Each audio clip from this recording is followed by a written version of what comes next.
Alright, hello everyone, welcome back to Planescape Torment.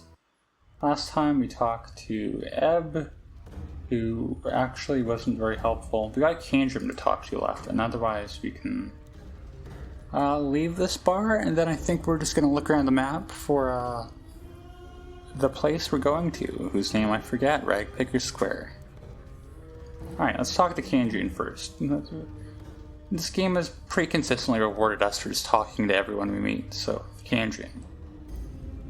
You see a soft-looking man with gentle, far-stirring eyes. He dresses in supple leather clothing and carries various implements of use and destruction about his body, such as ropes, spikes, tinder boxes, and empty vials of air. He looks half gone, literally. There's an insubstantiality to his existence, as if his essence has been partially leached away. He focuses those eyes on you, and suddenly you find them gripping and determined. Greetings to you, O Seeker. Greetings. I have seen the far reaches of the multiverse and returned to tell the tale. I have walked upon the bodies of dead gods and spun moonbeams in the astral. Ahead of 1,000 shrieking Githyanki nights, I have passed the edges of existence and watched my essence shiver away before me. What is it I can do for you? I have some questions. Speak and perhaps I have answers for you. Speak and I will tell you. Oh, we can tell him about Ingress. Let's try to get her helped. I met a woman named Ingress with very bad teeth. I don't think that's a necessary detail, but anyways. She said she had come through a portal from a world that was opened by a tune hummed near 2 crossed trees. Can you get her home? Pauses briefly, thinking. I know the portal of which you speak, though I have not traveled it these 30 years gone. I will take her home, Seeker. Go tell her to await my arrival. Then meet me back here, and I'll tell you if I was successful or not. That's a very strange way of doing it, almost as if they just wanted to make the event flags for this side quest as easy as possible to set up. I mean, not that I'm criticizing too much. Thanks, I had some other questions. Who are you? I am Candrian Elborn, traveler, dreamer, tailspinner, and so forth. You're a traveler. Tell me of the plains. I'm tired, Seeker, so tired. I'm fresh back from negation. I'll answer what I can for you, but I cannot promise that you will find satisfaction in the answers I give. What would you like to know? Would you like to hear of the outer planes, the prime material, or the inner planes? What's the difference? Oh, geez. The difference is true essence, Seeker. The inner planes are matter, substance, true physicality. They're the building blocks of the multiverse, for it is from them that all belief in the elements springs. The inner planes filter through the ethereal plane, the plane of potential, some say, which forms the elements into the worlds of mortals. Once past the ethereal plane, one reaches the prime material, where exist all manners of mortals and monsters and myths and machines. It is there the belief is born, and then the spirits create the outer plane are born. When mortals die, they pass through the astral plane, a no place that is thought and mental energy itself. It is in all things and in none. It is paradox, among other things, and filters spirits into the Great Ring. Do you comprehend so far? Yeah, keep going, man. You're killing it. Now the outer planes, where should I start? Do you know the cardinal rules of the planes, on which all others are based? Do you know about the composition of the outer planes? Do you know about the Great Ring and its division in our hearts? Do you know of the individual planes? Each of these leads to the next, and so it's best to start from the beginning. I feel like this conversation is looking to just be like all of today. Tell me of the composition of the planes. The outer planes are created of and by belief in thought and faith. They take their imagined form of the prime material plane, shaped into forms that stagger the imagination, built by the accumulation of belief. Belief creates the planes. Belief is power here. Change belief and you can change the nature of reality. The creatures that are born here, the plane-born, like the fiends and celestials, are truly born with the thoughts and concepts of the mortals. They each express some sort of ideal, and the more powerful the ideal, the more powerful the being. Thus, the being that symbolizes love is one of the strongest of all. That's why the powers, gods, some call them, live out here. This is where all the faith in them comes. This is where they are at their most pure and most strong. The realms are extensions of their very beings, manifestations of their godly essence, all of it informed by belief. So the composition of the planes is belief? Tell me of the Great Ring now. yeah, this is going to be today. Among the loose unity of the planeswalkers, we conceive of the infinite outer planes as a ring surrounding the plane of ultimate neutrality, the Outlands. The spire atop which Sigil sits is the center of the Outlands. The further one travels away from the spire, the less neutral the plane grows until it spills into the neighboring planes. Each of these planes impinges on the Outlands, spinning themselves into law and chaos, good and evil. The Great Road marks the demarcation between the Outlands and the gate towns that spring up around the gates to these planes. Beyond the gate towns lie the hinterlands, uncharted territory that is lost to history, that loses thought. Danger lies in the hinterlands. The outer planes differ by morality, not substance. For you will divide the planes into 3 sets: the upper planes of good, the lower planes of evil, and the boundary planes of neutrality. These are then divided further by law and chaos, with the Outlands in the middle. Which of these interest you? Let's be good. Let's go the upper planes. Of the upper planes, there are the neutral planes, lawful planes, and the chaotic planes. What do you know? Do we have to look at all 9 combos? Let's start with good, neutral good. I don't like lawful good as a concept. Chaotic good is trying too hard. Let's go to neutral planes. The neutral upper planes contain the Beastlands, a place of neutrality and goodness, the slight tinge of chaos, where the animals rule in the eternal noon and night. They hold Bitopia, the land of the bisexuals. Twin paradise of industry and labor, will all work toward the good of all, and Elysium, the sweetest plane of goodness and calm I have ever come across. Alas, right now I'm not well enough to enjoy any of their restorative effects. Well, then you should go there, maybe. What would you hear of now? Tell me of the rest of the upper planes. Tell me about the lawful planes. I am not the best person to speak of the planes of law, for the innate structure and ultimate patterns they impose frighten me. I steer clear of them because I value my individuality more than I value the knowledge they'll bring me. They include regimented Arcadia, nearest to the good planes, the unbending order of Mechanus, and Mount Celestia, home of the Archons, an isle on the Silver Sea. And let's go chaotic good. These are where I feel at home, though I still steer clear of Isgard. That's supposed to be like a Viking paradise, right? For the most part. The endless battles and tests of metal among the floating earth birds of the plain don't do much for my disposition. Arborea, though. The mountains are taller, the air clearer, the rivers purer, and the game larger than anywhere else. It is a true paradise, a place where passions run high and the wine never ceases to flow. When I have recovered enough of my wits in myself, when we have done with the outer planes, you should ask me of the inner, and I'll describe my journey to you. I will return to Arborea's bowers and glades and lose myself for the time. Let's talk about the lower planes. Like the upper planes, the lower planes are divided into lawful, chaotic, and neutral. Each of them varies in terms of horrors and what those horrors lead to traveler's spirit. And all of them are best avoided. Which of them would you like to hear of? Let's start with neutral. Let's go in order. The neutral planes, They're vile and barely understandable, and they're more insidious on their own than you could ever imagine. Take Gehenna, for example. 4 volcanoes in Sage's dormancy, floating in an infinite void, each of them somehow alive, and each of them wanting your soul by whatever means they can get it. Populated with Yugoloths, the worst of the fiends in my opinion, and you've got the place. The plane of ultimate evil, this is what they call it, is the grey waste, and no place that drains color from your body and spirit, stealing away even your apathy, and it's the site of the worst battlegrounds in the war down there. Don't get me started. Then you've got Carceria on the chaotic side.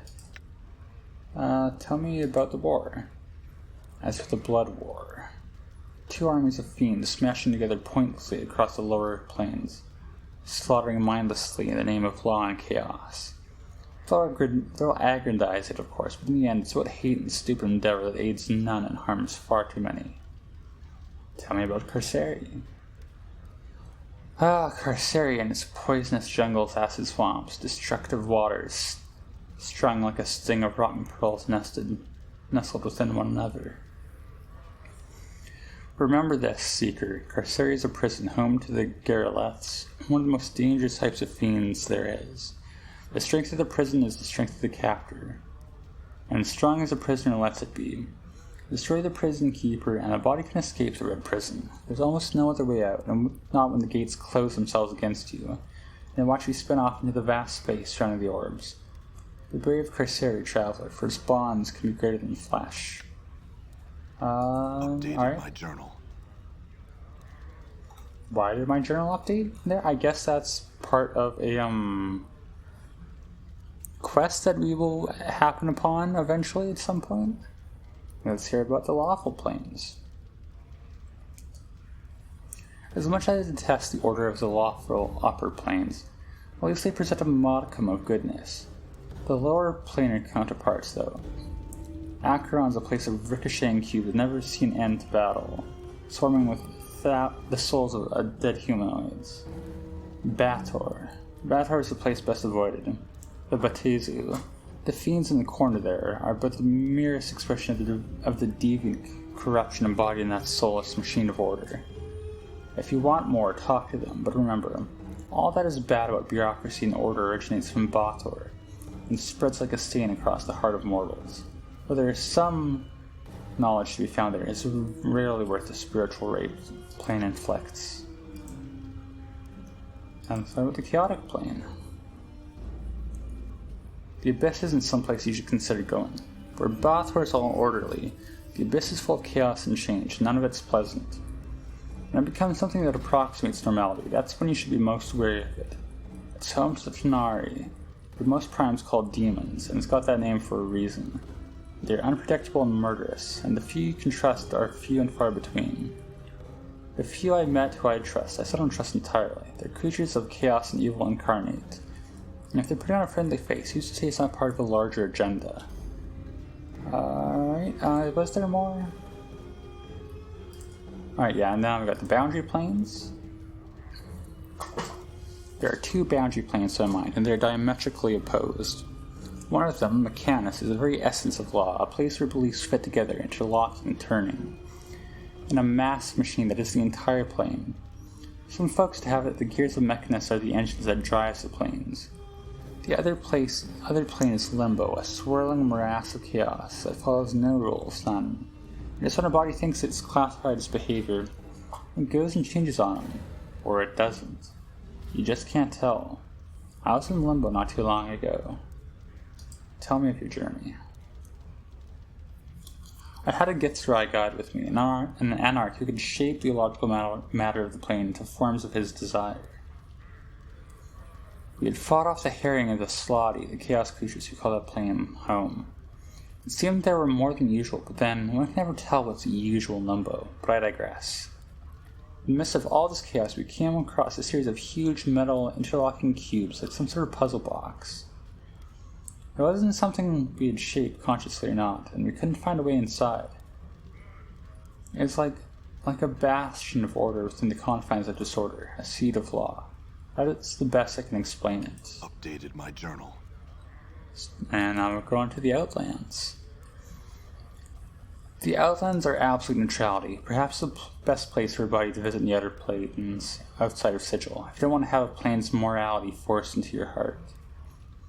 Everything balances out in the Outlands, as it should be, for the plane that sits at the center of the outer planes. Power's realms are scattered about here, and there are handfuls of gay towns that open to the rest of the outer planes. The gay towns usually mirror the philosophy of the plane their gates open onto. And if the balance of belief isn't kept in the town slips into the nearby plane. It's a bad situation for everyone, because few of the folks in the towns really want that change. But enough of the Outlands, what more would you know? Let me go back to the overview. Those are the outer planes. Alright, now we get to talk about the inner planes. That's whatever, we'll keep going. Think of the inner planes as a globe. On the top pole you have the positive material plane. On the bottom you have the negative material. Remind me to tell you of the negative. The interaction between the two, springs all of the urge for existence and non-existence, death and life, actuality and nothing. From them spring the basic elemental planes, like fire, water, air, and earth. The para-elemental planes that lie between the four basic elements, the quasi-elemental planes that come from the interaction of the four elements with the positive and negative.